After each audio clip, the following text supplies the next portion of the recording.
Writing a screenplay, day 19. So I only worked for about 3 hours today, but I cranked out, looks like 10 pages. So good progress.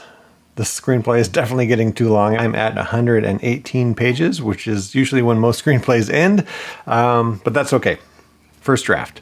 I've realized that getting all the information on the page is the most important thing, partly because I don't want to sacrifice too much of the essence of the book for shortness, and I feel like I can always compress it later and really sort of sift and make the most important things stand out. So there's that.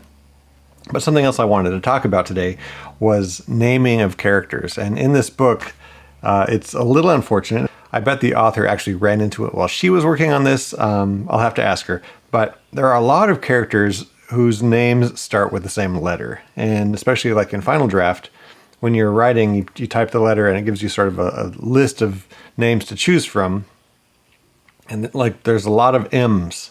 There's Mike, Mr. Howard, Mrs. Sturbridge, Mrs. Pennyweather, Mama, Mr. Potter, Mrs. Potter, lots of M's. And so it just makes the job of writing a little more difficult because you want to fly through the words and, you want to put the character prompt in and start writing what their dialogue is, but it makes it a little hard.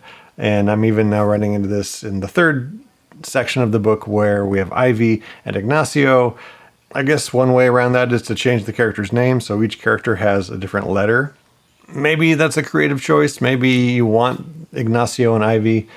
I guess you could pick a name and substitute it as you go. You could call him Juan and just type Juan, Juan, Juan. And then when you're all done, go back and replace all the Juans with Ignacios.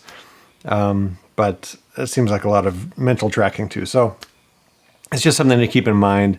Maybe a good rule of thumb is when you are writing your own screenplay, inventing your own characters, give each one a different letter to start their name, and your organization and your typing of the screenplay will just go that much faster because you're not sort of stepping through different names to pick the character that you want to be talking. So just a small note, not a rule, but it is something that can make your life a little easier.